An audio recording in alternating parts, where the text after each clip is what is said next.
بسم اللہ الرحمن الرحیم۔ عزیزان من، آج فروری 1974 کی 17 تاریخ ہے اور درس قرآن کریم کا آغاز سورہ ہود کی آیت 54 سے ہو رہا ہے، 11/5 آپ کو یاد ہوگا کہ اس سورہ میں انبیاء سابقہ اور ان کے ساتھ ہی اقوام گزشتہ کے احوال و ظروف کا تذکرہ چلا آ رہا ہے، اور جیسا کہ میں نے شروع میں کہا تھا، یہ کوئی تاریخ کی کتاب نہیں کہ وہ تاریخی حوادث یا وقائع بیان ہو رہے ہیں۔ قرآن کریم زندگی کے کچھ غیر متبدل اصول دیتا ہے، اقدار دیتا ہے، ویلیوز دیتا ہے۔ دعویٰ اس کا یہ ہے کہ یہ ابدی اور غیر متبدل ہے۔ اس کے معنی یہ ہیں کہ کوئی زمانہ بھی ہو، کوئی ملک بھی ہو، کوئی قوم بھی ہو، جو ان اصول و اقدار کے مطابق زندگی بسر کرے گی، اس کے حصے میں خوشگواریاں آ جائیں گی۔ جو ان کی خلاف ورزی کرے گی وہ تباہ اور برباد ہو جائے گی۔ وہ یہ ایک اصول ہے جو اس نے بیان کیا، اور اس اصول کی صداقت کی شہادت میں وہ پھر تاریخ کے واقعات کو سامنے لاتا ہے، اور ظاہر ہے کہ اولی مخاطب قوم جو تھی قرآن کی وہ عرب تھی، تو وہ ان کے سامنے وہی وقائع تاریخ کے لانے چاہیے تھے جن سے وہ واقف ہوتے، جنہیں وہ جانتے تھے۔ اس لیے وہی جو ان کے گرد و پیش انبیاء اور اقوام گزری تھی، ان کے واقعات کو قرآن ایک ایک کر کے بیان کرتا ہے۔ ان اقوام میں برائیاں تو بہت سی تھی، لیکن ان میں سب سے اصولی بنیادی خرابی جو تھی اس کو وہ نمایاں طور پہ سامنے لاتا ہے، اور یہ کہتا ہے کہ یہ دیکھیے، اس کا نتیجہ ان کا زوال اور اس کے بعد تباہی ہو گیا۔ مقصد کہنے کا یہ ہے کہ جب اور کسی زمانے، جس زمانے میں بھی کوئی قوم ان اصول کی خلاف ورزی کرے گی، اس کا نتیجہ یہی نکلے گا۔ پہلے قوم نوح کا ذکر آیا تھا، جس میں بنیادی خرابی بتائی تھی طبقات کی تقسیم، کہ وہ عزت کا معیار دولت کو قرار دیتے تھے، اور یہ لوگ جو ورکر، کام کرنے والے، محنتی، ہاتھوں سے کام کرنے والے، کمی جنہیں کہا جاتا ہے، ان کو بڑی حقارت اور ذلت کی نگاہ سے دیکھتے تھے۔ یہ ایک پہلا بنیادی جرم تھا۔ اس کے بعد قوم عاد ہمارے سامنے آتی ہے۔ ان کے متعلق بتایا کہ وہ عقل و فکر کے اعتبار سے بہت آگے تھے، بڑی مہذب قوم تھی، لیکن ان کا سیاسی نظام یہ تھا کہ وہ استکبار بغیر الحق چاہتے تھے۔ دنیا میں وہ بڑائی چاہتے تھے، کبریائی چاہتے تھے، اقتدار چاہتے تھے، لیکن الحق کو چھوڑ کر، یعنی یہ جو اصول اور اقدار ہیں انہیں چھوڑ کر وہ دنیا میں اقتدار چاہتے تھے، اور اس کا نتیجہ یہ تھا کہ جب وہ غریبوں، کمزوروں، مظلوموں پہ ہاتھ ڈالتے تھے تو وتشتم جبارین، وہ اتنی سختی سے ہاتھ ڈالتے تھے کہ کچل کے رکھ دیتے تھے انہیں۔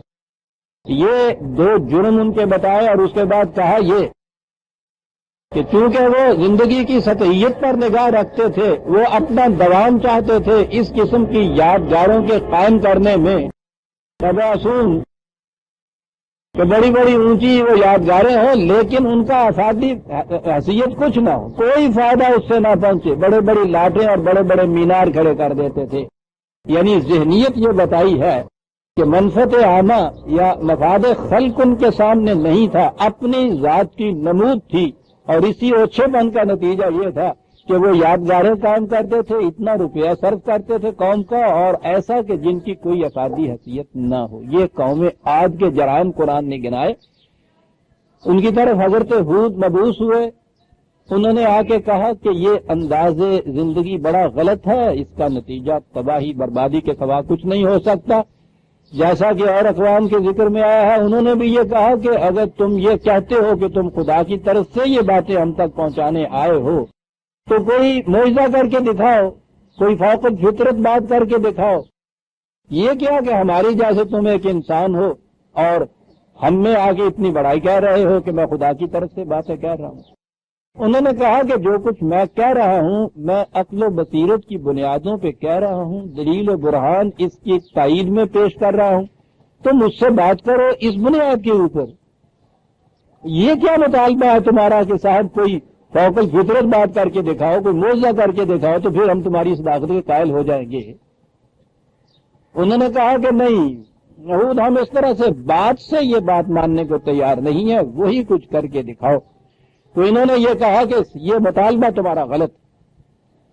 اور اگلی بات، اب وہ آگے طنز اور استہزاء پہ، ان نقول الا تراک بعد الہتنا بسوء، کہا کہ وہ ایسا نظر آتا ہے، یہ انبیاء کرام انہی اقوام میں سے ہوتے تھے، انہی میں پیدا ہوتے تھے، انہی میں اپنی زندگی بسر کرتے تھے، اور یہ فکرہ آگے چل کے ہم حضرت صالح کے قصے میں دیکھیں گے کہ یہ حضرات اپنی قوم کے ممتاز افراد ہوتے تھے، یعنی اس دعوی نبوت سے پہلے کی زندگی بھی ان کی بڑی ممتاز، بڑی باعزت، صاحب تکریم ہوتے تھے، بڑے سمجھدار ہوتے تھے، یعنی اپنی قوم میں ایک نمایاں حیثیت رکھتے تھے۔ چنانچہ آگے چل کے ہم دیکھیں گے قوم سمود کے سلسلے میں حضرت صالح کے متعلق انہوں نے کہا یہ تھا کہ صالح، تم سے تو ہماری بڑی بڑی امیدیں وابستہ تھیں، تو تمہیں یہ کیا ہو گیا یکایک کہ اس قسم کی معاذ اللہ بہکی بہکی باتیں کرنے لگ گئے؟ تو یہ جو چیز ہے نا کہ تم سے تو ہماری بڑی امیدیں وابستہ تھیں، اس سے نظر آتا ہے کہ قوم میں وہ بڑی ممتاز حیثیت رکھتے تھے، اور اس قوم کو ان سے بڑی امیدیں وابستہ تھیں کہ آگے چل کے جو ہمارا یہ نظام ہے اس میں بڑی ترقی دے گا، اس میں آگے لے جائے گا، اور زیادہ ہمیں برکات اس کے مفاد حاصل ہوں گے، اور یہ الٹا ہمیں کہنے لگا کہ اس کا نتیجہ تباہی و بربادی ہوگا۔ تو وہ انہوں نے اس سے کہا تھا کہ صالح، تم سے تو ہمیں بڑی بڑی امیدیں وابستہ تھیں، یہ تمہیں کیا ہو گیا؟ یہ قوم عاد حضرت ہود سے یہ کہتی ہے کہ ہود، کچھ ایسا نظر آتا ہے کہ ہمارے معبودوں کی کچھ مار پڑ گئی ہے تم پہ۔ وہ جی حضرت صاحب کی بددعا لگ دی ہوں کہنے، وہی ذہنیت ہے آج بھی۔ جب بھی کسی سے آپ دیکھیں گے کہ کوئی کسی کی دلیل کا جواب نہ من پڑتا ہو، تو اس کے بعد پھر وہ یہ اس چیز پہ آ جائے گا جیسے وہ لوگ کہتے تھے کہ تم تو کچھ پاگل سے ہو گئے ہو نظر آ رہا ہے۔ کبھی کہتے تھے کسی نے تم پہ جادو کر دیا، اور ان کے الفاظ جو ہیں وہ یہ کہ نظر یہ آتا ہے کہ تم جو ہمارے معبودوں کی شان میں اس قدر گستاخیاں کرتے تھے کہ یہ باطل کے معبود ہیں، انہیں کوئی اختیارات حاصل نہیں ہیں، تو کچھ ایسا نظر آتا ہے کہ ان معبودوں میں سے کسی کی مار پڑ گئی تم پہ۔ اصل میں لفظ جو ہے وہ بڑا ہی گہرا لفظ ہے، اے طرح کا، اس کے معنی ہوتے ہیں کسی کو ننگا کر دینا، بے نقاب کر دینا۔ تو وہ کیا یہ رہے تھے کہ پہلی تمہاری زندگی جو تھی وہ کچھ نقاب پوش سی نظر آتی ہے ہمیں، اب تم کھل کے سامنے آئے ہو، ہاں اب پتہ چلا ہمیں۔ لیکن محاورے کے طور پہ یہ استعمال کرتے ہیں وہاں جہاں یہ کہا جائے کہ کسی پر کسی کی مار پڑ گئی کوئی، تو کہنے لگے کہ ہاں ہمارے معبودوں کے خلاف جو تم نے یہ کہا تو ان کی پھر تم پہ کچھ مار پڑ گئی ہے جو تم اس قسم کی باتیں کرنے لگ گئے ہو۔ اب یہ کہیے کہ یہ دلیل و برہان پیش کر رہے ہیں، وہ سامنے سے یہ کہہ رہے ہیں، اس کا جواب کیا دیا جاتا ہے؟ قال انی اشہد اللہ، اس کے سوا میں کیا کہوں کہ جو میں کہہ رہا ہوں اس کی صداقت میں خدا کو گواہ ٹھہراتا ہوں، وہ جانتا ہے کہ یہ کسی معبود کی مار پڑ گئی ہے یا میں اس کی طرف سے یہ بات تمہیں کہہ رہا ہوں، جو میں باتیں تمہارے حق میں کہہ رہا ہوں۔ واشہدوا انی بریء مما تشرکون، اور تم بھی اس پہ گواہ رہو۔ اب انہوں نے یہ کہا تھا نا کہ ہمارے معبودوں میں سے مار پڑ گئی ہے کسی کی تم، تو اس کے بعد تو ہونا یہ چاہیے تھا نا کہ کانپ اٹھتے، لرز اٹھتے، ترز اٹھتے کہ ہاں یہ واقعی صاحب ایسا ہوا ہے، اور میں جاتا ہوں ابھی معافی مانگتا ہوں حضرت صاحب سے، اور میں ابھی جاتا ہوں وہ وہاں دیا جلاؤں گا، چراغ جلاؤں گا، ان کے وہ غلاف چڑھاؤں گا مزار کے اوپر، صاحب واقعی مجھ پہ مار پڑ گئی۔ یہ یہاں جو چیز آئی ہے کہ میں تمہیں بھی گواہ ٹھہراتا ہوں اور خدا کو بھی گواہ ٹھہراتا ہوں کہ میں اس قسم کا شرک کرنے کے لیے تیار نہیں۔ تم اپنے عقیدے کے مطابق جو جی میں آئے سمجھتے رہو کہ تمہارے معبودوں میں سے کسی کی مار پڑ گئی، انہوں نے بد دعا دی، ان کی شان میں میں نے گستاخی کی تو یہ کچھ ہوا، لیکن اس سے میں ڈرنے کا نہیں ہوں کہ خوف کھا کے میں کہوں کہ ہاں صاحب ٹھیک ہے، میں معافی مانگتا ہوں حضرت صاحب سے کہ چلیے۔ یہ جو ہے نا بریء مما تشرکون، یہ شرک تمہیں ہی مبارک ہو۔ میں تمہارے اس ڈراوے میں، دھمکی میں آ کے، اس تخویف و ترہیب کی بنا پر میں یہ نہیں کہ تمہارے معبودوں کو معبود مان لوں، میں یہ کچھ نہیں کروں، من دون، صرف ایک خدا ہے کہ جس کے سامنے میں جھکتا ہوں، کسی اور کے سامنے نہیں جھکتا۔ مجھے پتا ہے کہ ان کی حیثیت یہ کیا ہے، بہائے ہر خدا بندے بدانم، اور دنیا میں ہر خدائی کے دعوے والے کی میں قیمت جانتا ہوں کہ کیا ہے اس کی طرح۔ اس کے بعد فقیدونی جمیعا ثم لا تنظرون، کہا بات یہاں تک پہنچ گئی ہے کہ میں نے جو کچھ کہنا تھا کہہ دیا، بجائے اس کے کہ تم دلیل و برہان کی روح سے بات مجھ سے کرتے، تم الٹے حربوں پہ اتر آئے، اور میں اس سے بھی نہیں ڈرتا۔ جو کچھ تم سازش میرے خلاف کرنا چاہتے ہو کرو، اور مجھے مہلت بھی نہ دو بے شک اس کے لیے۔ یہ جو اعلان ہے یہ بھی ایک عظیم اعلان ہے اصل میں۔ اس کے معنی یہ ہوتے ہیں کہ میں کسی مفاہمت کے لیے، کسی کمپرومائز کے لیے تیار نہیں ہوں تمہارے ساتھ۔ دو ٹوک بات کی نا، میں تمہارے معبودوں سے نہیں ڈرتا، تم سے نہیں ڈرتا۔ اور یہ نہ سمجھ لو کہ ذرا لمبا اس بات کو ڈال دو گے تو میں کسی مفاہمت پہ آ جاؤں گا، کوئی کمپرومائز ہو جائے گا، قطعاً نہیں۔ اس لیے میرا اعلان یہ ہے کہ جو کچھ تمہارے جی میں آئے تم کرو، اور مجھے قطعاً مہلت نہ دو۔ یہ اتنی بڑی جرأت سے، اتنی بڑی بصالت سے یہ بات کیسے کہی جا سکتی ہے؟ اگلے دو لفظوں میں قرآن نے بتا دی کہ یہ جرأتیں اس قسم کی کس کے دل میں پیدا ہو سکتی ہے۔ کہا کہ انی توکل تو علی اللہ ہے، اس لیے کہ مجھے خدا کے ان قوانین کی محکمیت پہ پورا پورا بھروسہ ہے۔ میں اس لیے نہیں ڈرتا تم سے، میں اس لیے خائف نہیں ہوتا، مجھے یقین ہے اس بات کا کہ جو میں کہہ رہا ہوں وہ حق ہے، اور جو حق ہے وہ غالب آ کے رہا کرتا ہے۔ اس لیے مفاہمت کا سوال نہیں، ڈرنے کا سوال نہیں۔ تمہارے معبودان باطل کی حقیقت کو میں جانتا ہوں، خدا کے قوانین کی محکمیت پہ مجھے پورا پورا بھروسہ ہے۔ ربی اور ساتھ ہے وہ ربکم، عجیب چیزیں قرآن ایک ایک لفظ میں کہہ جاتا ہے۔ ربی ٹھیک ہے، میرا نشو و نما دینے والا، میرا پروردگار، تو اس میں تو کچھ ایسا آ جاتا کہ میں اور میرا رب یہ ایک پارٹی بن گئے، تو تمہارا تو وہ کچھ لگتا نہیں ہے جسے ہم کہتے ہیں۔ کہا یہ بات نہیں ہے کہ وہ میرا ہی رب ہے اس لیے وہ کچھ میری رعایت کرے گا، میری طرفداری کرے گا۔ ربی و ربکم، وہ تمہارا بھی رب ہے، اس لیے یہ نہ سمجھو کہ اس میں جن کہنے رئی کرے گا وہ کوئی میری تھوڑے خلاف ہے میں چلا جائے گا۔ یہاں تو یہی ہے نا کہ جب پارٹی بنتی ہے تو جو کوئی بڑا ہوتا ہے وہ جس پارٹی کے طرفدار ہو جاتا ہے اسے تقویت حاصل ہوتی ہے، دوسری پارٹی سمجھتی ہے کہ یہ ہمارے دشمنوں سے جا کے مل گیا۔ کہا وہ تو نشو و نما دینے والا ہے پوری کائنات کا، مجھے بھی نشو و نما دیتا ہے، تمہاری نشو و نما بھی اس کے ذمہ ہے۔ اس لیے سوال نہیں ہے کہ وہ میرا بہت زیادہ رب ہے، تمہارا رب نہیں ہے، وہ تو یکساں رب ہے۔ سوال صرف یہ ہے کہ میں نے اس رب کے احکام و اصول کی اطاعت اختیار کر رکھی ہے، تم اس سے سرکشی برت رہے ہو، نتیجہ ان قوانین کی اطاعت اور سرکشی کا آئے گا سامنے۔ یہ نہیں ہوگا کہ وہ میرا خدا ہے اور تمہارا نہیں ہے۔ تم نے تو کہا نا کہ تمہارے معبود تھے، انہوں نے یہ گستاخی برداشت نہیں کی اس لیے میرے خلاف ہو گئے اور مجھ پہ کوئی بد دعا دے کے بری بات کر دی۔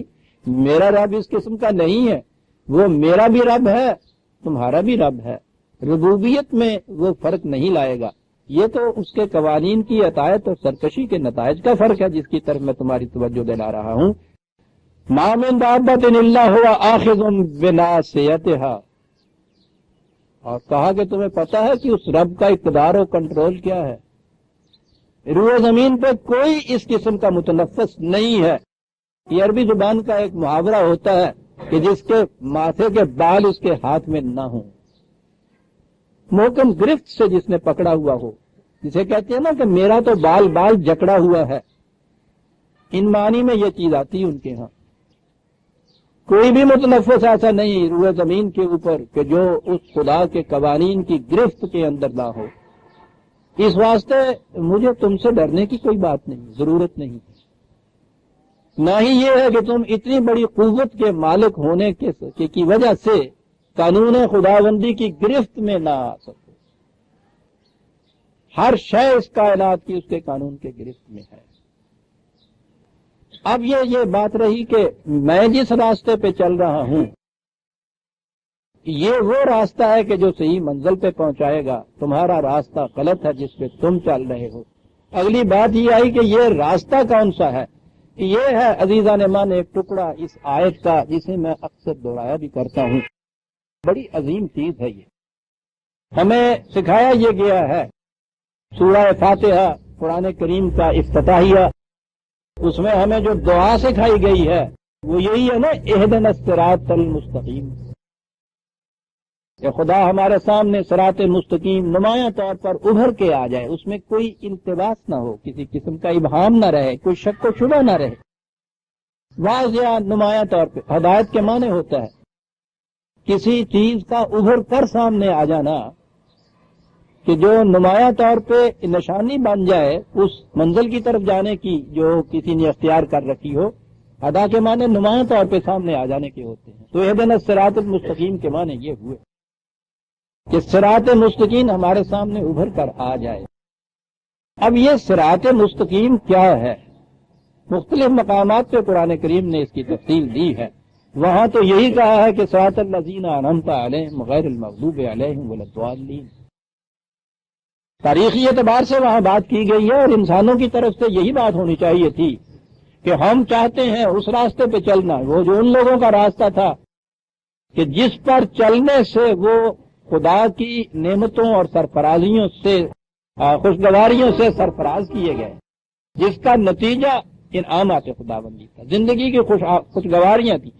بڑی جامع چیز ہے یہ جسے نعمت یا انعام کہتے ہیں۔ بہرحال وہ چیز تو آ گئی تھی اس زمانے میں سامنے، یعنی ہم راستہ چاہتے ہیں ان لوگوں کا، جو ان اقوام کا، ان افراد کا جو زندگی کی خوشگواریوں سے جو سرفراز ہوئے تھے۔ وہ ایسے لوگ نہیں تھے کہ جو جن کی کوششیں ناکام رہ گئیں، جھلس کر رہ گئیں، تباہیاں آ گئیں، بربادیاں آ گئیں۔ وہاں تو اتنی سی بات کہی، لیکن قرآن کریم کے دیگر مقامات میں یہ بتایا ہے کہ صراط مستقیم کیا ہے۔ اور یہاں جو الفاظ آئے ہیں وہ بڑے ہی گہرے الفاظ ہیں، بڑے بنیادی الفاظ ہیں۔ کہا یہ کہ ان ربی علی صراط مستقیم، یہ صراط مستقیم جس پہ میں جا رہا ہوں، جس پر چلنے کے لیے تمہیں کہہ رہا ہوں، یہ کس کا راستہ ہے؟ کہا انسان تو ایک طرف، میرا رب بھی اسی صراط مستقیم کے اوپر جا رہا ہے۔ یہ بڑی چیز، یعنی ہم کس کے پیچھے جا رہے ہیں؟ راستے میں کوئی آگے آگے جا رہا ہے اور ہم اس کے پیچھے پیچھے جا رہے ہیں۔ یہ کون ہے جو سب سے آگے جا رہا ہے؟ اب یہ جو وہاں کیا کہا گیا تھا کہ وہ قومیں جن پر خدا کا انعام ہوا تھا وہ بھی پیچھے چلنے والی قومیں تھی، کوئی آگے جا رہا ہے سب سے آگے اس راستے کے اوپر جس کے پیچھے پیچھے یہ پوری اقوام جا رہی ہیں، یہ کائنات جا رہی ہے۔ وہ آگے آگے جانے والا کون ہے؟ ان ربی الی صراط مستقیم، خود خدا اس راستے کے اوپر چل رہا ہے۔ اب یہ کسی انسان کی راہ نہ ہوئی، آگے آگے ہمارے چلنے والا کوئی انسان نہ ہوا، ہم اس کا اتباع نہیں کر رہے۔ ان ربی الی صراط مستقیم، خود میرا خدا اس راستے کے اوپر آگے آگے جا رہا ہے۔ جسے خدا کی راہ کہا جاتا ہے وہ یہ چیز ہے جو یہاں کہی گئی ہے، میرا خدا آگے آگے جا رہا ہے۔ اب یہاں سے ایک بڑی عجیب چیز سامنے آتی ہے۔ سورہ فاتحہ میں یہ چیز کہی گئی تھی کہ واضح طور پہ ہمارے سامنے وہ بات آئے۔ ابھی یہ دعا آخری لفظ زبان پہ ہی تھے کہ اگلا ورق الٹا قرآن کریم نے کہ کہا ذالک الکتاب لا ریب فیہ، تم چاہتے تھے کہ وہ جو راستہ ہے نمایاں طور پر ابھر کر ہمارے سامنے آئے کہ اس میں کوئی کسی قسم کا شک و شبہ یا التباس و ابہام نہ رہے۔ کہا وہ راستہ ذالک الکتاب لا ریب فیہ، یہ ہے وہ کتاب کہ جس میں کوئی شک و شبہ نہیں ہے۔ تو گویا یہ کتاب ہے جو اس راستے کو متعین کرتی ہے۔ اور آگے یہ چیز جو کہی گئی ہدی للمتقین، وہی ہدایت کہتے تھے نا کہ چاہیے ہمیں اہدنا الصراط المستقیم ہدی للمتقین۔ یہ تو گویا دوسری باتیں چلی آئی، میں جس بات پہ آنا چاہتا ہوں آگے، متقین الذین یؤمنون بالغیب ویقیمون الصلاۃ، پہلی چیز یہ آئی ہے یہ صلاۃ۔ آپ کو یاد ہوگا کہ میں نے بنیادی طور پر اس کے معنی یہ بتائے تھے کہ المصلی، یہ جو ریس کے اندر گھوڑے دوڑتے ہیں تو ایک گھوڑا جو اول نمبر کے اوپر ہو، شروع سے آخر تک وہ آگے جائے، اس کے پیچھے جو دوسرے نمبر کے اوپر گھوڑا ہو، جو اس کے ساتھ یوں جا رہا ہو کہ اس کی کنوتیاں اس کے دم کے ساتھ لگیں، یہ اس سے آگے تو نہ بڑھے لیکن اس میں اور اس میں فاصلہ بھی نہ درمیان میں ہو، یوں پیچھے پیچھے جانے والا جو ہوتا ہے، اس دوسرے گھوڑے کو المسلی کہتے تھے۔ کسی کے پیچھے پیچھے اس طرح سے جانا کہ اس کی اتباع تو اس کا مکمل ہوتا رہے لیکن یہ ذرا اس سے آگے نہ بڑھ سکے، رہے اس کے پیچھے لیکن فاصلہ بھی درمیان میں نہ رہے، اور یہ جو کیفیت ہوتی تھی اسے وہ صلاۃ کہتے۔ اب بات یہ کیا ہوئی، ان ربی علی صراط مستقیم، خدا جا رہا ہے اس راستے کے اوپر آگے آگے، اور وہ ان سے کہہ رہا ہے کہ تم مصلی بن کے میرے پیچھے پیچھے آ جاؤ۔ صلاۃ در حقیقت اس راستے کے اوپر جس کے اوپر آگے آگے خدا جا رہا ہے، قرآن کے الفاظ میں اس راستے کے اوپر اس انداز سے چلنا ہے، خدا سے آگے تو کوئی بڑھ نہیں سکتا لیکن درمیان میں کوئی خلا بھی نہ رہ جائے، اس تسلسل کے ساتھ اس کا اتباع کیا جائے، یہ چیز ہوگی کہ جسے آپ صلاۃ کہیں گے۔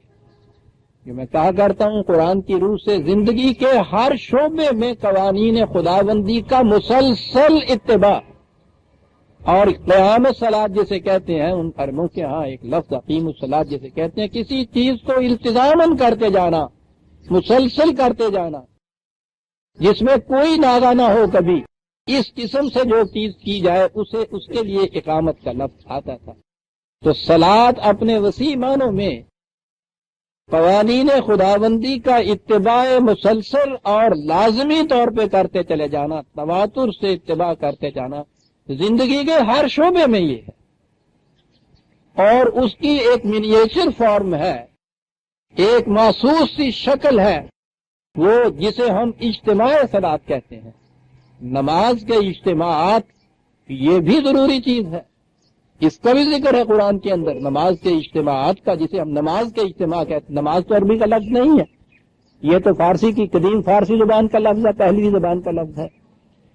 صلاۃ کے جو اجتماعات مساجد میں یا دوسرے مقامات پہ ہوتے ہیں، یہ اجتماع جو ہے صلاۃ کے، وہ بڑی چیز جو ہے، وہ جو عالمگیر صلاۃ ہے اس کی ایک سمٹی ہوئی سی شکل ہے جسے منیچر فارم کہتے ہیں، یہ بھی ضروری چیز ہے۔ لیکن صلاۃ مسجدوں کی چار دیواری کے اندر محدود اور محصور نہیں ہے، یہ تو زندگی کے ہر سانس میں صلاۃ ہوگی۔ وہ مصلی گھوڑا جس طرح سے وہ تسلسل کے ساتھ چلتا ہے، یہ نہیں ہوتا کہ کبھی چلتا ہے کبھی رک جاتا ہے، وہ اسی رفتار سے چلا جاتا ہے۔ یہ جو اس قسم کی اتباع اور اطاعت ہے قوانین خداوندی کی، اسے کہیں گے آپ اسی راستے پہ چلتے جانا جس راستے پہ آگے آگے خدا چل رہا ہے۔ تو اس نے جو کہا کہ ان ربی علی صراط مستقیم، کہ میرا رب اس راستے کے اوپر آگے آگے جا رہا ہے اور اس کے پیچھے پیچھے میں اور میرے ماننے والے چلتے جائیں گے، یہ ہے ہمارا مسلک جس کی طرف ہم تمہیں دعوت دیتے ہیں۔ ضمناً چونکہ یہ بات آ گئی، یہ خدا کی راہ، دو ایک جگہ اور بھی اس چیز قرآن نے کہا ہے۔ سورہ انعام 6/128 6/126 127 126، اسی صراط مستقیم کا نام قرآن کریم نے الاسلام بھی بتایا۔ 126ویں آیت میں ہے فَمَن يُرِدِ اللَّهُ أَن يَهْدِيَهُ يَشْرَحْ صَدْرَهُ لِلْإِسْلَامِ، جو چاہتا ہے کہ وہ خدا اسے اس صحیح راستے کے اوپر قائم رہے تو اسے کشادہ ظرفی کے ساتھ، وسعت قلب کے ساتھ، دل کی کشاد کے ساتھ اسلام کو قبول کرنا چاہیے۔ اسلام کے معنی بھی ہیں خدا کے قوانین کے سامنے سر تسلیم خم کر دینا، جھک جانا اس کے سامنے۔ کہ ہمارے ہاں جو لفظ ہے سر تسلیم خم کرنا، یہ صحیح ہے اسلام کے معنی، خدا کے قوانین کے سامنے سر تسلیم خم کرنا۔ کہا جو چاہتا ہے کہ صحیح راستہ اس کے سامنے رہے اور اس صحیح راستے پہ وہ چلتا رہے تو وہ نہایت کشادہ نگہی سے، کشادہ ظرفی سے، بھیچا ہوا دل نہ ہو اس کے لیے، کہ ایک بگاڑ ہے جو پوری کرنی ہے، مرتا کیا نہ کرتا کہ ہاں صاحب یہ ٹھیک ہے، اٹھنا ہے، خدا کے یہ حکم جو ہے اس لیے اس کو پورا کرنا ہے، یعنی بگاڑ کی طرح نہیں بلکہ دل کی پوری کشاد سے، اطمینان قلب کے ساتھ ان قوانین کے سامنے وہ جھکتا چلا جائے. یہ ہوا الاسلام. اور اس کے بعد کہا وہ ھذا صراط رب کا مستقیم، یہ ہے تیرے رب کی صراط مستقیم. تو گویا دوسرے مقام پہ جسے یہ کہا تھا کہ میرا رب صراط مستقیم پہ چل رہا ہے، دوسرے مقام پہ کہا کہ تمہارے لیے اس کا نام الاسلام ہے. تو الاسلام اس راستے کے اوپر چلنے کا نام ہے جس میں آگے آگے خود خدا جا رہا ہے، اس کے قوانین کا متعین کردہ راستہ جس پہ ساری کائنات چل رہی ہے، یہ خدا کا راستہ بتایا گیا. دوسری جگہ اسی کو 42/53 جی ہاں یہاں قرآن کریم کے متعلق کہا. نبی اکرم صلی اللہ علیہ وسلم سے فرمایا گیا وَكَذَلِكَ أَوْحَيْنَا إِلَيْكَ رُوحًا مِّنْ أَمْرِنَا، یہ ہے وہی جو تیری طرف ہم نے یہ کی ہے. اس سے پیشتر تو جانتا ہی نہیں تھا کہ وہی کیا ہوتی ہے اور کتاب کس کو کہتے ہیں. یہ تیری طرف وہی کی گئی ہے. وَإِنَّكَ لَتَهْدِي إِلَى صِرَاطٍ مُسْتَقِيمٍ، اے رسول تو اس کتاب کے ذریعے سے پھر آپ لوگوں کو صراط مستقیم کی طرف ہدایت کرتا ہے لوگوں کی. صراط اللہ الذی لہ ما فی السماوات وما فی الارض، یعنی اس خدا کے راستے کی طرف کہ کائنات کی پستیوں اور بلندیوں میں ہر شے اس کے اقتدار کے اندر ہے. یعنی تیسری چیز ہمارے سامنے یہ آئی کہ جس قرآن کریم یا وہ وہی جو نبی اکرم صلی اللہ علیہ وسلم کی طرف نازل ہوئی تھی وہ ہے خدا کا صراط مستقیم. اسے کہیں گے وہی جو ہم نے دعا مانگی تھی اہدنا الصراط المستقیم، تو الاسلام کہا گیا صراط مستقیم، یہاں قرآن کو کہا گیا صراط مستقیم. اور ایک مقام پہ وہ پھر سورہ انعام کی آیات ہیں، اس میں زیادہ تفصیل کہی گئی ہے اور بتایا گیا ہے، رسول نے کہا ہے کہ یہ ہے میرا راستہ. تفصیل سے اس میں احکام دیے گئے. 6/152 6/152 قل تعالوا اتل ما حرم ربکم علیکم اللہ تشرکوا بہ شیئا وبالوالدین احسانا ولا تقتلوا اولادکم من املاق نحن نرزقکم وایاہم. یہ تمام احکام قرآن کریم نے دیتا چلا گیا ہے بڑی تفصیل سے. ان دو آیتوں میں 152 اور 153 میں بنیادی احکام آئے ہیں قرآن کریم کے، اور ان دینے کے بعد وہ کہا ہے کہ وَأَنَّ هَذَا صِرَاطِي مُسْتَقِيمًا فَاتَّبِعُوهُ. رسول اللہ یہ فرما رہے ہیں کہ یہ میرا راستہ ہے صراط مستقیم، وہی خدا کا راستہ. اسی پہ چلنے کے بعد رسول نے یہ کہا کہ یہ میرا راستہ ہے صراط مستقیم. اب اطاعت خداوندی یا اتباع خداوندی کے معنی بھی ہوئے قرآن کی اتباع، اور رسول اللہ صلی اللہ علیہ وسلم کا اتباع جو ہے سنت رسول اللہ کا اتباع جسے آپ کہتے ہیں، وہ بھی ہوا قرآن کا اتباع. کہ قرآن ہی کے ان احکام کے بعد تو حضور نے فرمایا کہ وَأَنَّ هَذَا صِرَاطِي مُسْتَقِيمًا فَاتَّبِعُوهُ، یہ ہے میرا راستہ، اس کا اتباع کرو تم.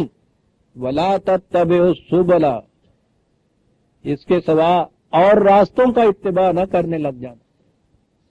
اور راستوں کا اتباع کیا تو کیا ہوگا اس کا نتیجہ؟ فَتَفَرَّقَ بِكُمْ عَنْ سَبِيلِهِ، یہ چیز خدا کے راستے سے تمہیں الگ کر دے گی. یاد رکھو،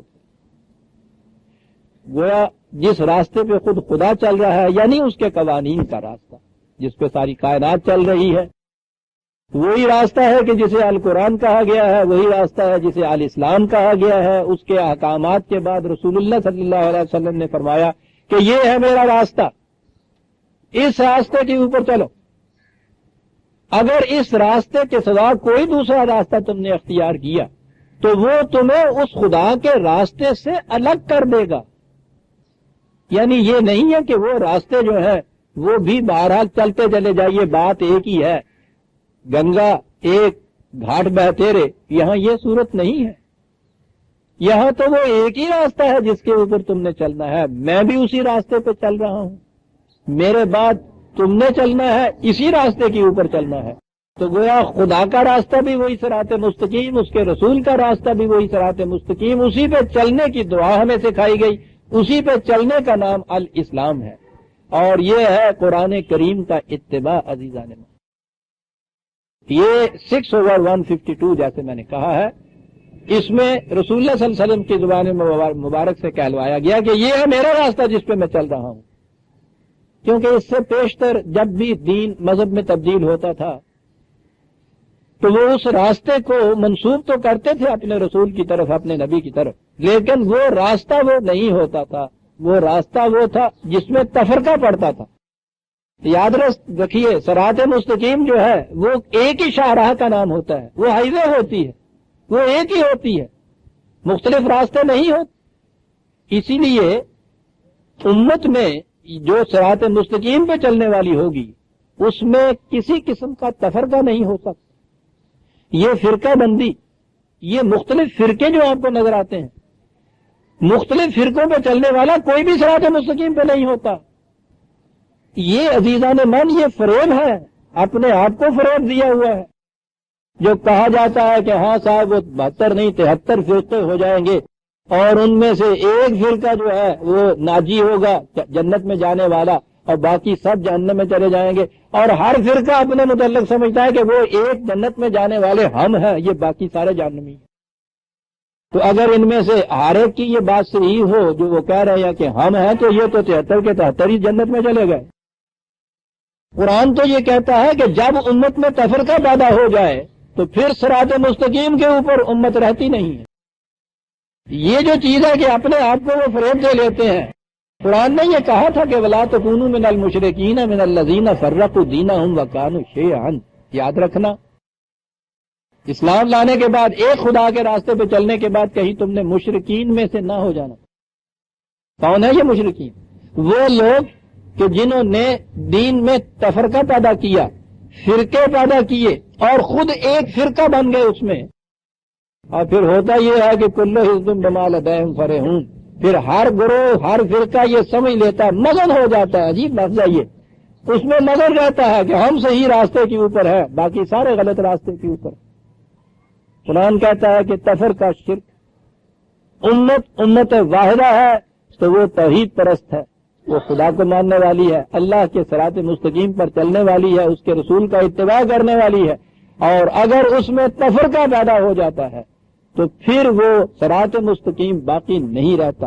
اسی لیے یہاں کہا گیا تھا کہ انا ھذا صراطی مستقیما فاتبعوہ ولا تتبعوا السبل فتفرق بکم عن سبیلہ، مختلف راستوں کے اوپر چلو گے تو یہ چیز تمہیں اس ایک راستے سے الگ کر دے گی۔ پھر یہ نہ اپنے آپ کو فریب دے لینا کہ نہیں صاحب مختلف راستے ہو گئے، کوئی بات نہیں، ہم تو اس ایک راستے پہ چل رہے ہیں۔ وہ تو امت واحدہ کی شکل کے اندر ہی ایک راستہ ہوگا، اور وہ صرف قرآن کا اتباع ہوگا۔ ذالکم وصاکم بہ لعلکم تتقون، یہ ہے وہ حکم جو خدا تمہیں دیتا ہے، اسی کے اتباع کا نام تقویٰ ہے، یاد رکھیں۔ یہ فرقہ بندی مذہب کی دنیا کے اندر، اور پھر آپ نے مذہب اور سیاست کو الگ کیا تو یہ پارٹی بازی سیاست کے اندر، یہ مختلف اقوام آپ کی ایک امت محمدیہ کے اندر، یہ ان کی یہاں کی الگ الگ مختلف مملکت امت کے اندر، تفرقہ نہیں تو اور کیا ہے۔ لیکن یہ اس لیے ہے کہ اب دین نہیں ہے۔ جو سیکولر اختیار کر لیتے ہیں اپنے ہیں، ان پہ تو بڑی تانا زنی ہم کرتے ہیں کہ صاحب انہوں نے سیکولر نظام اختیار کیا۔ یہ جن کے ہاں یہ کہا جاتا ہے کہ ہم سیکولر نہیں نظام اختیار کرتے، مذہب اختیار کرتے ہیں، دین کے اوپر تو وہ بھی نہیں ہوتے، وہ مذہب اختیار کیے ہوتے ہیں۔ دین کے تو معنی یہ ہے پوری امت کا ایک نظام، ایک امت، ایک ملت اور ایک قانون ان کے ہاں کا، ایک نظام ان کے ہاں کا۔ اس لیے کہ وہاں تو کفر اور ایمان کا خط امتیازی یہ ہے کہ من لم یحکم بما انزل اللہ فاولئک هم الکافرون، جو خدا کی کتاب کے مطابق حکومت کام نہیں کرتے انہیں کافر کہا جاتا ہے۔ تو خدا کی کتاب کے مطابق جب آپ آئین اور نظام اور حکومت بنائیں گے تو اس میں تو اس نے کہہ دیا کہ اس میں اختلاف نہیں ہے۔ دو نظام ہو نہیں سکتے، دو آئین ہو نہیں سکتے، دو قوانین ہو نہیں سکتے، دو امتیں نہیں ہو سکتی کہ جائے کہ آپ اس میں 72 گناتے رہے. نہ فرقہ، نہ پارٹیاں، نہ الگ قومیتیں، نہ الگ نظام، نہ الگ قوانین، یہ ہو ہی نہیں سکتا. الدین یہ ہے عزیزان من، اور یہ ہے ان ربی علی صراط مستقیم، ہمارا رب صراط مستقیم پہ. یہاں الگ نظام، الگ قوانین اور آئین کا تو ایک طرف رہا، یہ صلاۃ کے جس کے معنی تھے کسی کے پیچھے المصلی بن کے چلنا، یہ جب نماز میں تبدیل ہو گئی ہے تو ہر فرقے کی نماز الگ الگ ہے. تو کیا سمجھتے ہیں آپ پھر صلاۃ کے لیے؟ اگر یہ صلاۃ کا مفہوم ذہن میں ہے آپ کے، خدا کے پیچھے پیچھے اس طرح چلنا کہ اس میں اور تمہارے درمیان کوئی خلا بھی نہ باقی رہے، کیا آپ سمجھتے ہیں کہ یہ مختلف 20 مسجدوں میں 20 طریقوں سے نماز پڑھنے والے ایک خدا کے پیچھے چل رہے ہوتے ہیں؟ تو یہ تو ہیومنلی امپاسبل جسے آپ کہتے ہیں، یہ تو ناممکنات میں سے ہے نا جی، کہ ایک ایک راستے کے اوپر وہ چل رہا ہے، آپ کہہ رہے ہیں ہم اس کے پیچھے پیچھے جا رہے ہیں، اور 20 الگ الگ راستوں پہ چل رہے ہیں، اور ہر ایک ان میں سے کہہ رہا ہے کہ ہم اس کے پیچھے جا رہے ہیں. یعنی خود صلاۃ کا فرق آپ کے یہاں کا جو ہے وہی تکذیب کر رہا ہے آپ کے اس دعوے کی کہ یہ صلاۃ ہے. نماز تو ہے وہ، صلاۃ نہیں.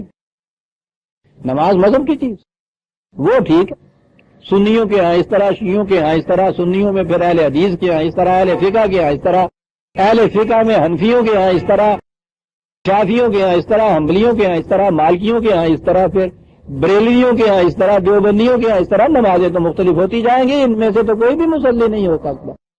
مصلی تو دو طریقوں پہ چلنے والا ہو ہی نہیں سکتا.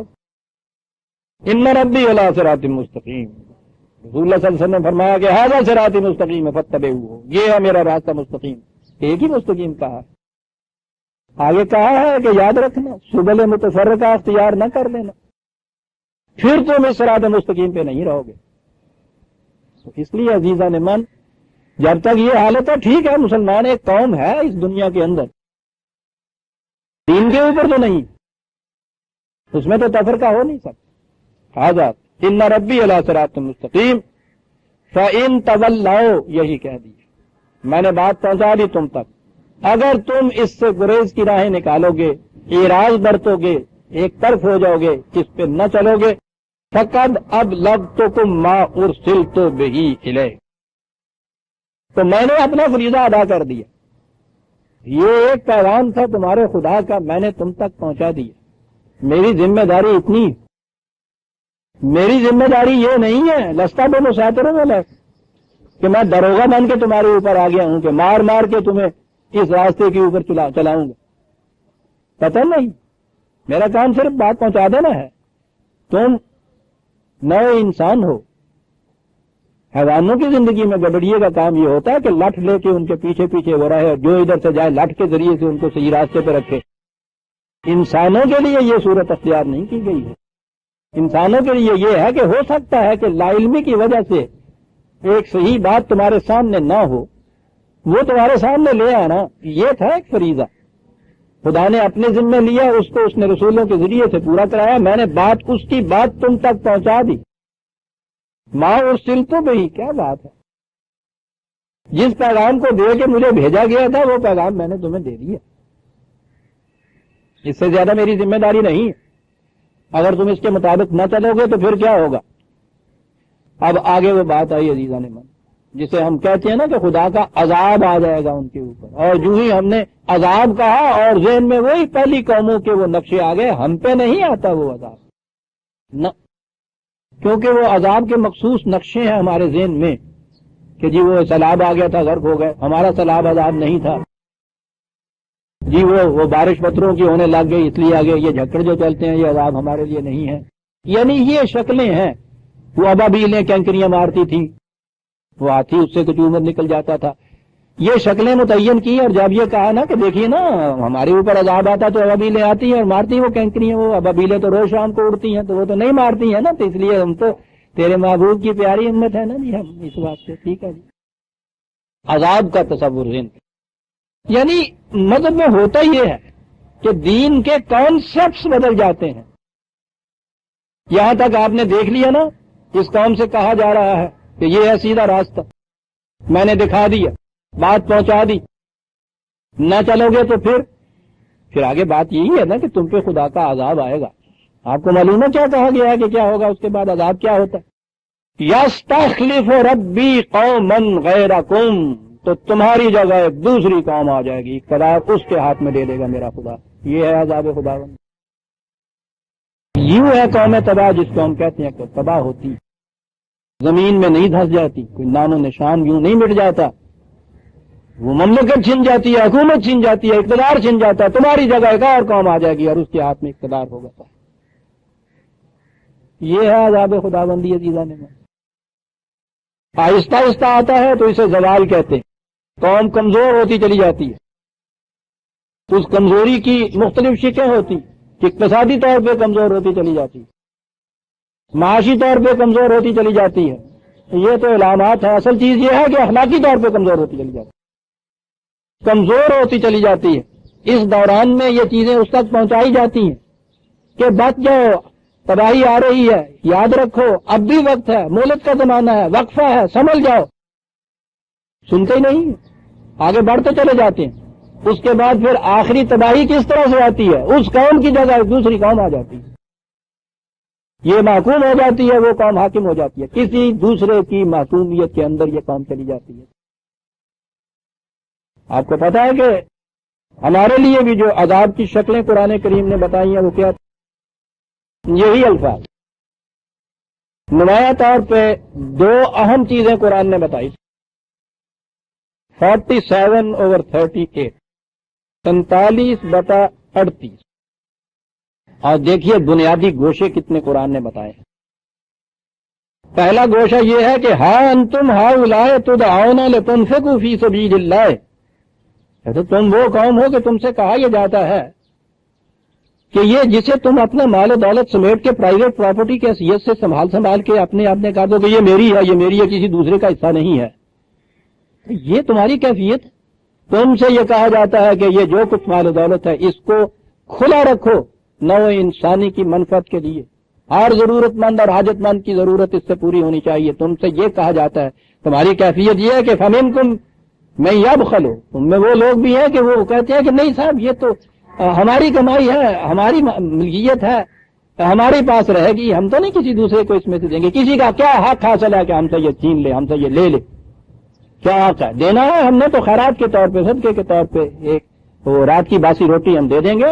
یہ بات غلط ہے کہ ہم اسے کھلا رکھیں، عجیب چیز ہے عزیزان من۔ وقت آئے گا کسی درس میں جب میں معاشی نظام پہ آؤں گا تو میں بتاؤں گا قرآن کے ان الفاظ کے ترجمے ہمارے ہاں۔ اب یہ جو اکنامکس والے ہیں وہ ترجمے کا انفاق کا ہم نے اپنے یہاں تو خرچ کرنا ترجمہ کر دیا تھا، انفاق فیس بھی ینفقون، خرچ کرتے ہیں، یعنی گویا خرچ کرنا جو ہے یہ ہوا صحیح راستہ، رکھنا نہیں، خرچ کرنا۔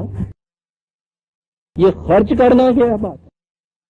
یعنی جس طرح سے جی جائے خرچ کرے اپنے مال کو، اس پہ تو کوئی پابندی نہیں ہے نا۔ پابندی تو یہ ہے کہ خرچ کرو تم، اس کو رکھنا چھوڑو۔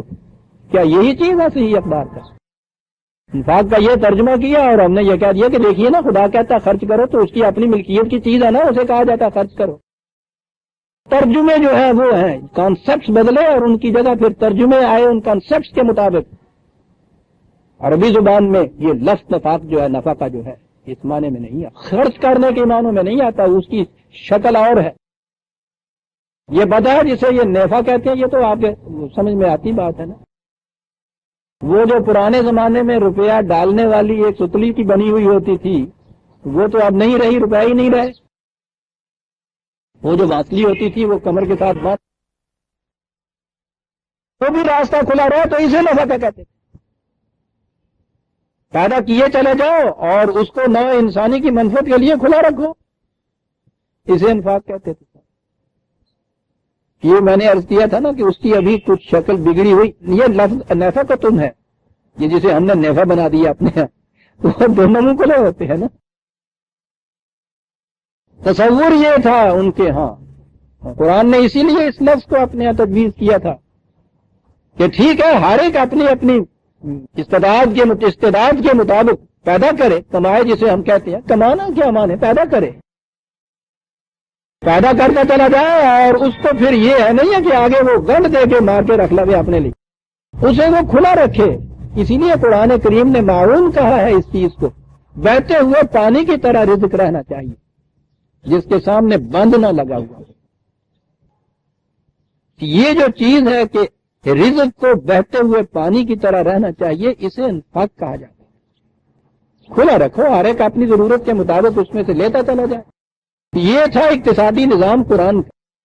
کہا کہ ہم تمہیں یہ کہتے ہیں کہ تنفقوا فی سبیل اللہ فمنکم من یبخل، جوڑ کے رکھنے والا، باندھ کے رکھنے والا، ساتھ والا مر رہا ہے، اگر ضرورت کے لیے اس کے پاس فاضلہ پڑا ہوا ہے، یہ میرا ہے، اس کا کیا حق ہے اس میں سے، یہ کرنے والا۔ کیا لفظ قرآن کہہ رہا ہے؟ کہنے لگا بظاہر تم یہ سمجھتے ہو کہ ایسا کرنے سے تم نے کسی اور کو محروم کر دیا ہے اس رزق سے، تم بات یہ سمجھے نہیں ہو کہ وَمَن يَبْخَلْ فَإِنَّمَا يَبْخَلُ عَن نَفْسِهِ، جو یہ روش اختیار کرتا ہے معاشرہ، وہ دوسروں کو محروم نہیں کرتا رزق سے، خود محروم ہو جاتا ہے ایک دن آقا۔ کیا چیز کہا گیا کہ اس نظام کا نتیجہ تنگی رزق ہے اس قوم کے لیے۔ رزق کی کشاد اور خوشحالی اس قوم کے لیے ہے کہ جو پیداوار کو کھلا رکھے ہر ایک کی ضرورت کے لیے۔ یوں ہی آپ نے الگ الگ پرائیویٹ حصوں کے اندر اس کو بند کیا۔ ہر بند کرنے والا، جمع کرنے والا اپنی ذات کے لیے سمجھتا یہ ہے کہ میں نے دوسرے کو اس سے محروم کیا۔ کہا وہ سمجھتا نہیں اس بات کو کہ ایک وقت آنے والا ہے کہ یہ خود محروم ہو جائے گا اس سے۔ وَاللَّهُ الْغَنِيُّ وَأَنْتُمُ الْفُقَرَاءُ، یہ بھی ذہن میں نہ رکھو کہ خدا بھیک مانگ رہا ہے تم سے، اللہ واسطے دیتے ہیں نا ہم، اللہ واسطے۔ وہ کیا کہہ رہے ہو؟ محتاج وہ ہے، وہ تو غنی ہے، بے نیاز ہے، محتاج تم ہو۔ یہ نہ سمجھو کہ اللہ واسطے دے رہا ہے، خدا تم سے بھیک مانگ رہا ہے، اپیلیں کر رہا ہے، بالکل نہیں۔ اور وہ بات آئی ہے وَإِن تَتَوَلَّوْا، اگر تم اس نظام سے اعراض برتو گے نتیجہ کیا ہوگا؟ عذاب کا ذہن میں لفظ آتا ہے؟ نہیں، قرآن کے یستبدل قوما غیرکم، تمہاری جگہ کوئی دوسری قوم آ کے لے گی۔ تو کیا کوئی دوسری قوم آ جائے گی؟ قرآن ہے عزیزان من، کہا نہیں، ثم لا یکونوا امثالکم، وہ تمہارے جیسی نہیں ہوگی۔ یعنی استبدال کے معنی یہ نہیں ہے کہ اس قسم کی قوم دوسری آ جائے گی، وہ تو سوال ہی نہیں، اسی قسم کی قوم جو ہے وہ کیسے آ سکتی ہے کسی دوسری قوم کی جگہ؟ وہ قوم تمہارے جیسے نہیں ہوگی، وہ قوم یہ نظام رکھنے والی قوم ہوگی۔ میں کہہ یہ رہا تھا کہ ہمارے لیے بھی جو عذاب قرآن نے بتایا ہے وہ یہی استبدال قومی ہے۔ تمہاری جگہ دوسری قوم لے لے گی، اور جگہ لینے کے معنی جیسا میں نے عرض کیا یہ نہیں کہ اس قوم کے افراد سارے زمین میں دھس جاتے ہیں، کہیں گم ہو جاتے ہیں، پتہ نہیں چلتا۔ قوم تو موجود ہوتی ہے، وہ شے جسے کہ قوم کا تشخص کہتے ہیں، اپنی آزادی، اپنا وجود، اپنی ہستی، یہ ختم ہو جاتی ہے اس قوم کی، اس کی جگہ دوسری قوم لے لیتی ہے۔ تو ایک تو جرم یہ بتایا، یہ اقتصادی نظام کہ جس میں ہر فرد اپنا کچھ باندھ باندھ کے رکھتا چلے اور انفاق نہ ہو، اور دوسری چیز یہ بتائی 9/38 9/38 یا ایھا الذین آمنوا ما لکم اذا قیل لکم انفروا فی سبیل اللہ اثاقلتم الی الارض ارضیتم بالحیاۃ الدنیا من الآخرہ فما متاع الحیاۃ الدنیا فی الآخرۃ الا قلیل۔ دوسری چیز جہاد کی، کہ جب یہ جو حق اور صداقت پر مبنی نظام ہے، اس نظام کے خلاف کوئی ایسی قوتیں اٹھ کھڑی ہوں جو اسے تباہ کرنا چاہیں، اسے بدلنا چاہیں، تو اس وقت سے فریضہ عائد ہو جاتا ہے تم پر کہ باقی سب کام چھوڑ کر اپنی جان ہتھیلی پہ رکھ کے شمشیر بکف میدان کے اندر آ جاؤ۔ کہا ایسے وقت میں اپنی جان کو پیارا رکھنا، دنیاوی زندگی کی متاع جو ہے ان کو زیادہ عزیز رکھنا، اس سے ایسا کرنے کے لیے الا تنفروا يعذبكم عذابا علیم، اگر تم ایسے وقت میں نہیں نکلو گے جہاد کے لیے تو تمہیں ایک الم انگیز عذاب تم پر نازل ہو جائے گا۔ یہاں لفظ عذاب بھی آ گیا، اور وہی عذاب علیم تو قرآن کی خاص اصطلاح ہے کرب اور اذیت جس کے اندر ہوتی ہے، وہ عذاب تم پہ آ جائے گا تو یقیناً ایک انسان اس کے بعد پھر منتظر رہتا ہے معلوم کرنے کے لیے کہ وہ علم انگیز عذاب کیا ہوگا، اس کی شکل کیا ہوگی، کیسے آئے گا۔ یستبدل قوما غیرکم، تمہاری جگہ ایک دوسری قوم آ جائے، علم انگیز عذاب عزیزان مان، معقومیت سے زیادہ اور اذیت انگیز عذاب ہو نہیں سکتا، بشرطے کہ احساس انسانیت باقی ہو کسی کے اندر۔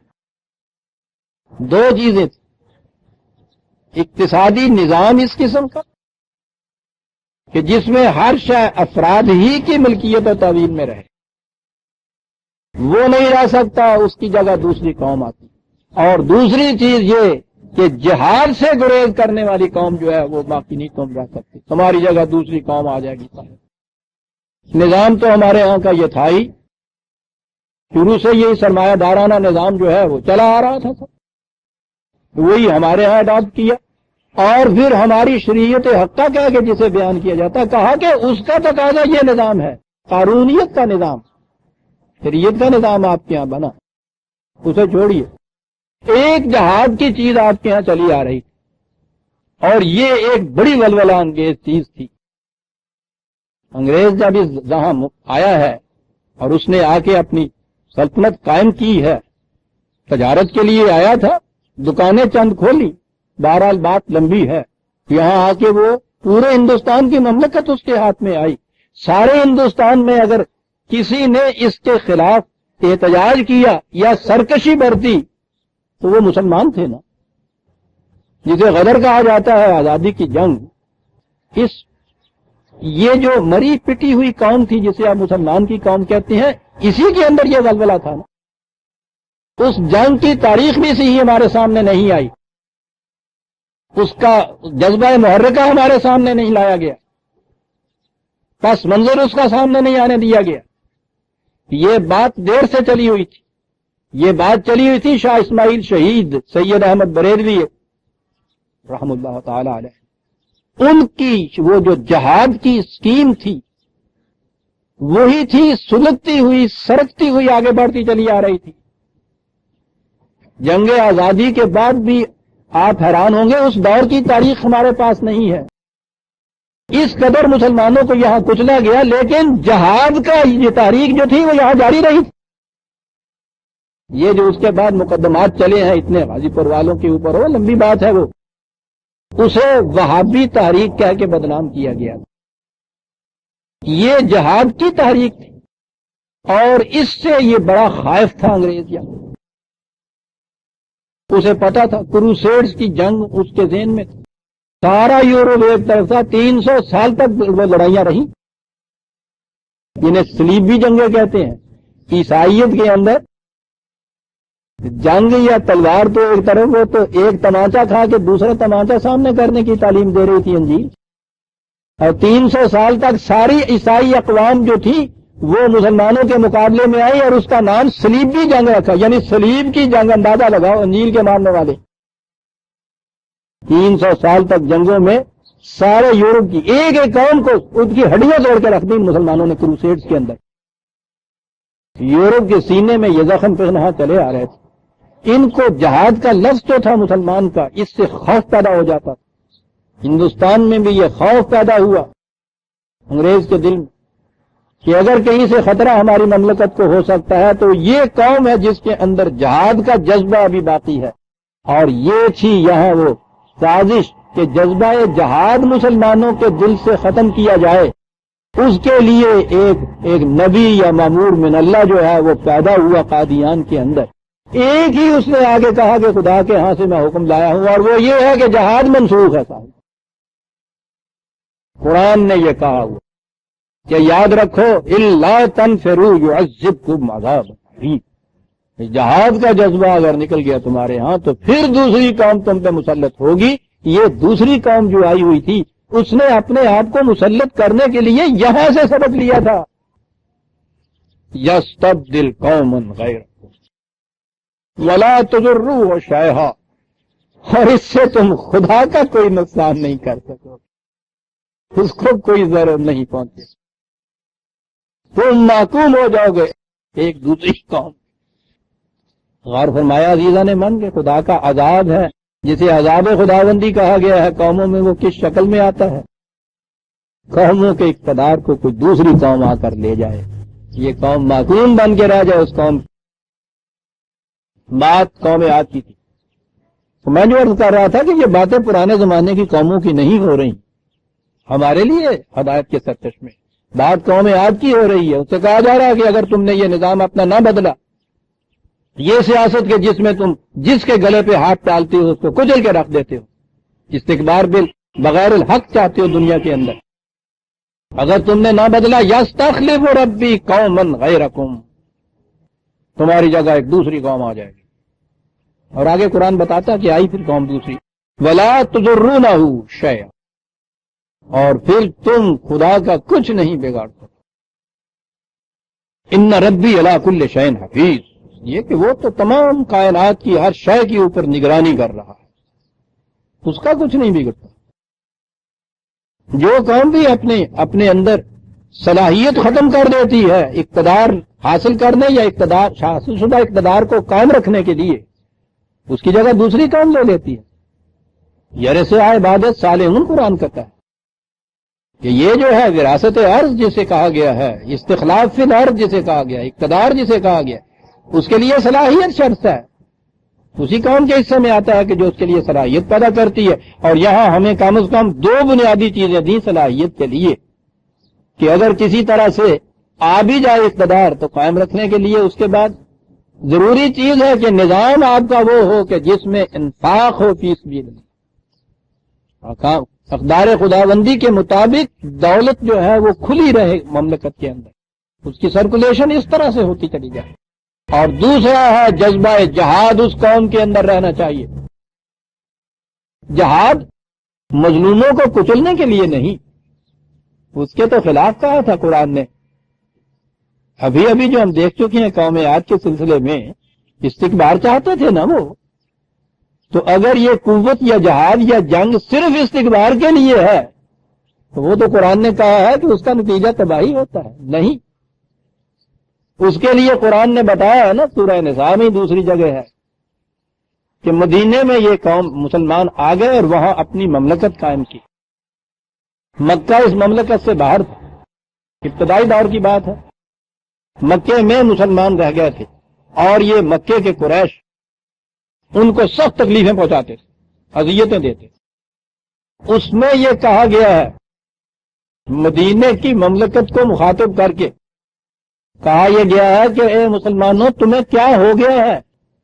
مدینے کے کمزور و مظلوم ہم سے فریاد کر رہے ہیں کہ اے خدا کسی طرح ہمیں اس ظالم بستی سے نکال، کہیں سے کوئی ہمارا حامی و مددگار بھیج.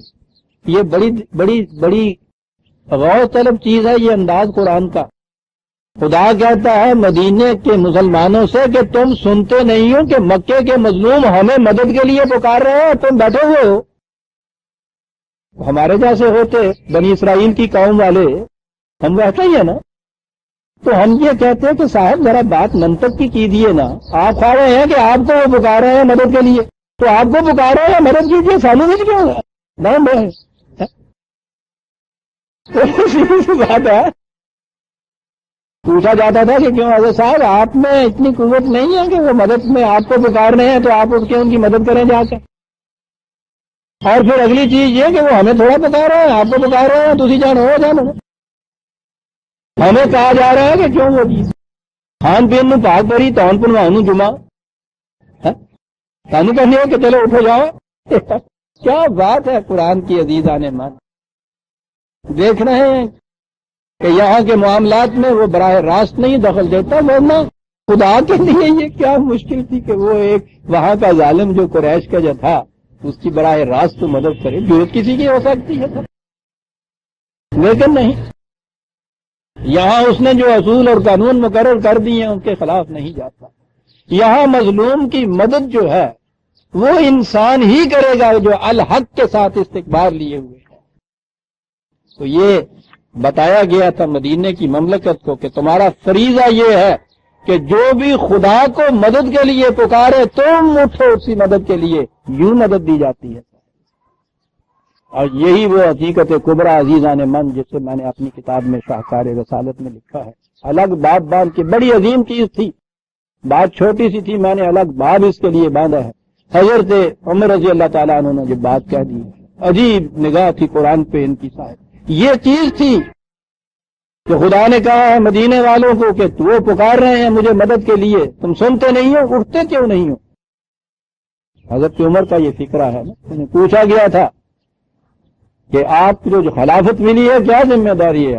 آپ نے کہا تھا کہ میری ذمہ داری یہ ہے کہ میں تمہاری دعاؤں کو خدا تک نہ پہنچنے دوں. بڑی عظیم چیز ہے عزیزان من. میں کہتا ہوں اس کی مثال تاریخ عالم میں نہیں مل سکتی. اتنی عظیم حقیقت دو لفظوں کے اندر. تم خدا سے دعا کرو گے، اپنی کسی ضرورت کوئی رکی ہوئی ہوگی تو اس کے لیے وہ خدا نے تو یہ کہہ دیا ہے کہ یہ فریضہ ہی مملکت کا ہے کہ وہ یہ کچھ کرے. تو سوال ہی کیا ہے کہ تم دعائیں کرو اور خدا تک جائیں. درمیان میں جو بیٹھا ہوا ہے اس کا مقرر کیا ہوا ذمہ دار آدمی، میرا کام یہ ہے کہ تمہاری دعاؤں کو خدا تک نہ پہنچنے دوں، یہی ان دعاؤں کو قبول کرتا ہوا چلا جاؤں، ضرورتیں تمہاری پوری ہوتی چلی جائیں. اور اگلی بات یہ ہے کہ اگر کوئی دعا خدا تک پہنچ جائے تو وہ تو میری شکایت ہو جائے گی کہ یہ بیٹھا ہوا میرا کام نہیں یہ کر رہا ہے، اللہ میاں اس سے کہو یہ کام میرا کرے، میری شکایت ہو جائے گی. اس لیے سوال ہی نہیں ہے کہ میں کسی تمہاری دعا کو خدا تک پہنچنے دوں. انہی کو حق تھا عزیزان من اس نظام کو سنبھالنے کا، کیونکہ میں دیکھتا ہوں کہ ان کی نظر اس پہ کہ خدا خود کہہ رہا ہے مدینے کی مملکت کو سنتے نہیں ہو، اٹھتے نہیں ہو مدد کے لیے، ہمیں پکار رہے ہیں، ہماری دعاؤں کو ہم تک کیوں پہنچنے دے رہے ہو، راستے میں کیوں نہیں روکتے تم اٹھ کے. یہ ہے وہ جہاد کہ جب کوئی مظلوم قوم خدا کو پکارتی ہے تو وہ کہ جس کو خدا نے اس طرح اقتدار دیا ہوتا ہے، جس نے خدا کے قوانین کو نافذ کرنے کے لیے اقتدار لیا ہوا ہوتا ہے، وہ پھر اس کی مدد کے لیے اٹھتی ہے. اسے جہاد کہتے ہیں. تو یہ آپ سوچ سکتے ہیں کہ دنیا کے ہر ظالم کے سینے میں دل کب کبا اٹھے گا جہاد کے جذبے تھے کہ جہاں ہم نے کسی پہ ظلم کیا یہ کہیں بھی ہوں گے یہ اٹھا جائے گا. ہماری تو اس مملکت میں جسے کہا جاتا ہے کہ ملوکیت تھی، بنی امیہ کا زمانہ تھا نا، کہ جس میں یہاں آپ کے کراچی کے ساحل پہ کہہ لیجئے نا، کراچی کے ساحل پہ ایک مظلوم لڑکی نے، اسے معلوم نہیں تھا کہ خلیفہ کہاں ہے اور کتنی دور ہے اور میں کہاں کھڑی ہوں. یہ ڈاکو ملا آئے تھے نا کشتی کے اندر، اور ایک مظلوم لڑکی یہاں کی تھی جس کے اوپر اس نے ہاتھ ڈالا تھا. اس نے آواز دی تھی کہ خلیفۃ المسلمین تم کہاں ہو، میری مدد کو کیوں نہیں پہنچ رہے مجھ پہ یہ ڈاکو. محمد بن قاسم آیا تھا نا پھر اس مدد کے لیے. یہ اس خدا کی طرف جو اس نے دعا کی تھی، اس دعا کی اجابت دعا اس شکل میں ہوئی تھی کہ محمد بن قاسم آ گیا تھا فوراً. یوں دعائیں قبول ہوا کرتی تھی عزیزان من. اس کا نام جہاد تھا. اور پھر یہ نہیں کہ وہ کوئی مسلمان لڑکی یا مسلمان قوم یا کوئی وہ پکار رہی ہے مدد کے لیے، بالکل نہیں. قرآن نے کہا ہے کہ کوئی بھی مظلوم دنیا کا اگر کوئی آواز دیتا ہے تمہارا فریضہ ہے کہ اس کی مدد کے لیے اٹھ کھڑے. مظلوم کی آواز کی اوپر ہی نہیں قرآن ہے عزیزان من، قرآن ہے. میں کیا عرض کروں. وہ تو یہ کہتا ہے کہ یہ کافر، یہ مشرک، ان کی عبادت گاہیں اگر خطرے میں آ جائیں تو تم جا کے جانوں دے دو اور ان کے مندروں کی حفاظت کرو. اللہ، اس لیے کہ یہ کمزور ہیں، وہ دھاندلی کر رہا ہے. آپ اس سے غرض نہیں ہے کہ اس مندر میں بت پوچھے جاتے ہیں. مظلوم اسے جہاد کہتے تھے. تو ظاہر ہے کہ اس ولولہ اور اس جذبہ جہاد سے تو دنیا کا ہر فرعون کانپے گا. کانپتے تھے جب تک یہ ولولہ مسلمانوں کے سینوں کے اندر زندہ تھا، کانپتے تھے. پھر اتنی بڑی سازشیں کی گئی ان کے خلاف. کہیں تو بڑی پریچنگ صاحب اس چیز کی کہ یہ مسلمانوں کا یہ جو پہلی دور میں جہاد اور جنگ ہم دیکھ رہے ہیں، یہ صاحب یہ بزور شمشیر پھیلانے والی بات نہیں تھی. یہ اسلام یعنی خائف کیا گیا، شمشیر کے نام سے ڈرا دیا گیا ان کو. یہ نہیں تھا، اور آخر میں آ کے اس کو صاحب جہاد کو حرام ہی قرار دے دی. ہمارے اس دور میں دو ہی نبی آئے تھے نا، ایک تو بہاءاللہ تھا ایران میں، یہ بہائی مذہب جو تھے، ایک ہمارے یہاں کا قادیان. یہ صرف ایک ہی حکم لائے تھے. بہاءاللہ نے تو خیر دوسرا بھی حکم دیا تھا. بنیادی طور پہ یہ دونوں ایک ہی حکم لائے تھے، جہاد منظور. یہ تھی وہ چیز. قرآن یہ کہتا ہے کہ اگر یہ جذبہ تم سے نکل گیا تو پھر تمہاری جگہ دوسری قوم لے لے گی. اسے عذاب علیم کہا ہے عزیزان من. اس سے بڑا عذاب علیم اور کون سا؟ دردانگیز عذاب. کہا گیا اس سے کہ وَيَسْتَخْلِفُ رَبِّي قَوْمًا غَيْرَكُمْ وَلَا تُضِرُّونَهُ شَيْئًا إِنَّ رَبِّي عَلَىٰ كُلِّ شَيْءٍ حَفِيظٌ وَلَمَّا جَاءَ أَمْرُنَا نَجَّيْنَا هُودًا وَالَّذِينَ آمَنُوا مَعَهُ بِرَحْمَةٍ مِنَّا وَنَجَّيْنَاهُمْ مِنْ عَذَابٍ غَلِيظٍ. جب وہ تباہی کا وقت ان کے اوپر آیا تو یہ جو جماعت تھی حضرت ہود اور اس کے ساتھیوں کی، انہیں اللہ تعالیٰ نے اس عذاب سے محفوظ رکھا. یہ انبیاء کرام ہجرت کر جاتے تھے اس مقام سے جہاں اس قدر ذلت آمیز عذاب آنے والا ہوتا تھا. خدا کی آزاد فضا میں جا کے وہ جا کے متمکن ہوتے تھے اور وہاں پھر خدا کی حکومت کو قائم کرتے تھے. یہ درویشوں اور فقیروں کی طرح جا کے کلیاں نہیں سی پالندے آگے تو پنگا نہیں سی کوٹن لگ پندے ہوں گے. وہاں جا کے یہ خدا کی حکومت کو قائم کیا کرتے تھے. یہ تھا ہجرت سے مقصود ان کا. قرآن کریم کے انداز داستان کو ختم کر رہا. یہ کس شکل میں یہ چیزیں ہوئی تھی یہ آگے جا کے آئی تھی، میں وہاں پھر اس کی تفصیل بیان کروں گا. یہاں اتنی ہی بات کہی اس نے، دوسری قوم آ جائے گی اور وہ لے لے گی، اور اگلے وہ آگے وہ قوم ہے جس کا ذکر آ گیا کہ یہ آ گئی تھی وہ قوم. اس لیے یہاں یہ تفصیل نہیں قرآن نے دی، اتنی تفصیل بڑی تھی کہ یہ آ گئی قوم. وَتِلْكَ قوم مخاطب ہے نا. میں نے کہا تھا کہ انہی قوموں کی داستانیں بیان کی گئی تھی جن سے وہ معروف تھے، واقف تھے، جانتے تھے. آتے جاتے تھے، راستے میں ان کی بستیاں تھیں، ان بستیوں کے کھنڈرات تھے، ان کے قصے کہانیاں ان کے اندر روز سنائی دیتی، سنتے سناتے تھے یہ لوگ. یہ واقف تھے ان سے. بیان کرنے کے بعد کہا تلک عادن، یہ تھے وہ عاد. کیا انداز ہے. تلک عادن، یہ تھے وہ عاد، بہت بڑے بنے ہوئے.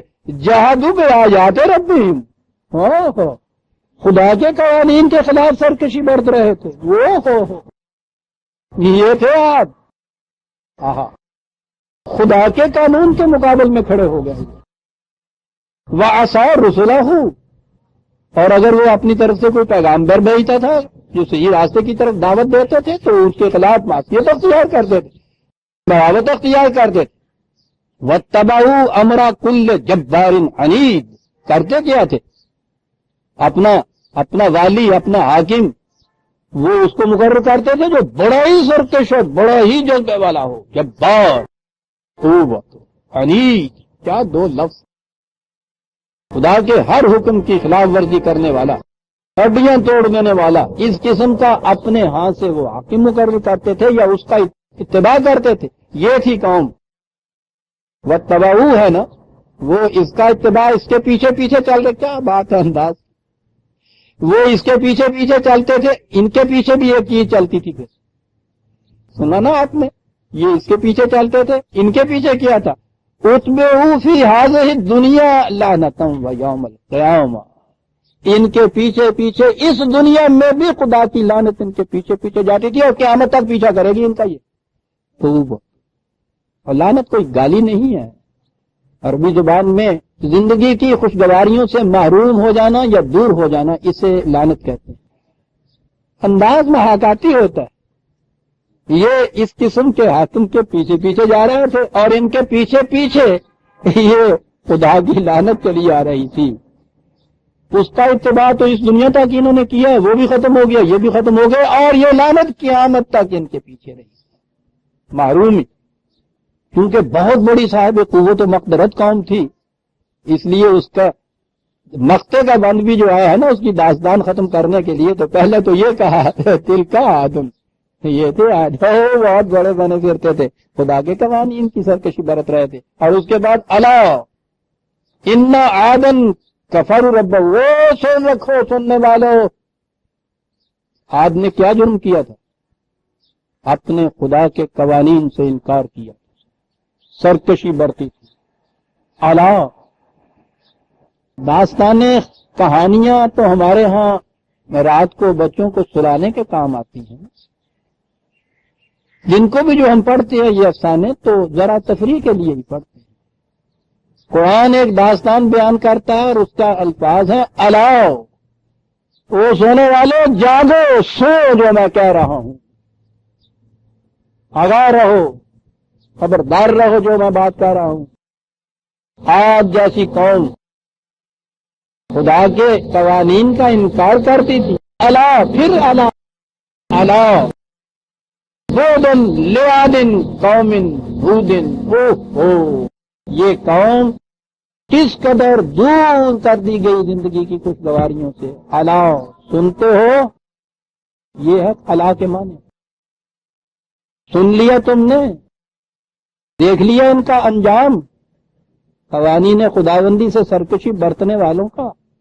الا بودن لیادن قوم ہود، اور اس قوم کی جگہ لے لی پھر وَإِلَىٰ ثَمُودَ أَخَاهُمْ صَالِحًا، قوم سمود کے جس کی طرف صالح آئے۔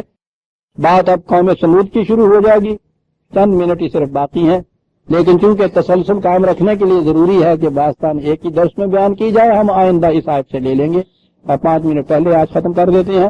ہم سورہ ہود کی آیت 60 تک آ گئے عزیزان من، 61 سے ہم آئندہ لیں گے، تو اس کے لیے 2 اعلان ہیں ضروری۔